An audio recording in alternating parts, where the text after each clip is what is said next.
De nouvelles habitudes équivaut à une nouvelle vie. Si tu veux vivre autrement et être au top de ton potentiel, alors cette vidéo est pour toi. Je vais partager avec toi 4 habitudes qui m'ont aidé à changer de vie et un bonus qui va peut-être te surprendre si tu restes jusqu'à la fin. Première habitude, organiser mes journées. J'aime beaucoup faire des to-do list. Cela me permet de visualiser l'ensemble des tâches à accomplir et de sélectionner les plus importantes qui seront le fil conducteur tout au long de la journée. Il est important de ne pas planifier plus de 5 tâches par jour, car lorsque vous choisissez de planifier 10 à 12 tâches par exemple en une journée et qu'en fin de journée, vous n'en avez accompli que 4, un sentiment de défaitisme et d'insatisfaction s'installe. Et c'est exactement ce que nous voulons éviter. Une fois que vos tâches ont été choisies avec soin, avant de vous coucher, sélectionnez 3 parmi elles qui vous paraissent les plus essentielles et prenez 2 à 3 minutes, fermez les yeux et répétez-les en boucle. Visualiser vos tâches permettra à votre cerveau de se préparer à les accomplir le lendemain. Les experts disent qu'il est plus facile pour un cerveau humain de se souvenir lorsqu'il s'agit de 3 éléments. Si vous êtes du même avis, dites-le dans les commentaires. Deuxième habitude, faire du sport. Avant tout, il faut savoir que je ne suis pas du tout sportive et j'ai longtemps fait de l'exercice parce que j'étais obligée de le faire. Mais depuis que j'ai découvert que le sport est une nourriture dont notre organisme a besoin, j'ai commencé à faire volontairement de l'exercice et j'ai fini par prendre plaisir à le faire. Figurez-vous que faire du sport me donne de l'énergie et de la motivation pour commencer une journée. Vous me l'aurez dit il y a quelques temps, je n'aurais jamais accepté.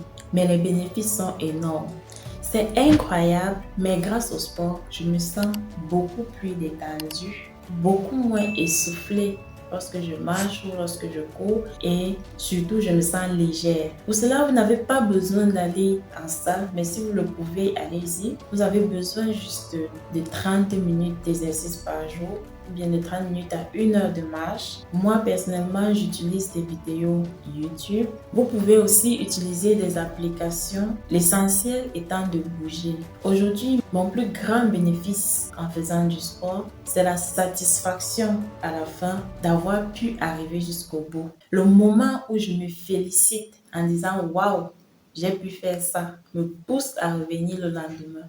Troisième habitude, faire de la lecture. La lecture nourrit l'esprit. Elle contribue à élargir vos horizons et est essentielle à votre développement personnel. Lorsque j'étais plus jeune, je lisais beaucoup, ce qui m'a valu de très bonnes notes d'orthographe et surtout, je ne manquais pas de vocabulaire pour m'exprimer lors des rédactions à l'école. Mais au fil du temps, avec l'arrivée des réseaux sociaux et des médias, petit à petit, j'ai abandonné la lecture. Et bien sûr, cela s'est fait ressentir dans ma façon de m'exprimer et dans ma façon de rédiger. Mon vocabulaire s'est appauvri. Il est essentiel que de la même façon que nous pensons à nous nourrir l'estomac, que nous pensions aussi à nourrir notre esprit. Il existe aujourd'hui de nombreuses façons de lire. Il y a des livres audio, il y a des podcasts. Si vous vous sentez incapable de lire, choisissez des sujets qui vous passionnent. Cela vous permettra de commencer et vous verrez que vous êtes capable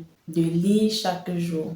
Heureusement pour moi, j'ai découvert les livres audio et les podcasts. Cela m'a permis de recommencer à écouter des livres et de continuer à nourrir mon esprit. Aujourd'hui, je prends beaucoup de plaisir à lire et j'écoute des livres partout où je me trouve. Les bienfaits de la lecture sont nombreux. Permet de réduire le stress, de stimuler la créativité. Et aussi, la lecture te permettra d'améliorer ta façon de t'exprimer. Quatrième habitude, faire une évaluation. Il est important de toujours prendre un temps pour s'évaluer. Les points pour moi qui sont essentiels dans une évaluation sont le bilan spirituel, le bilan relationnel, le bilan financier, le bilan de santé et le bilan professionnel ou scolaire. Votre évaluation doit couvrir tous les aspects de votre vie.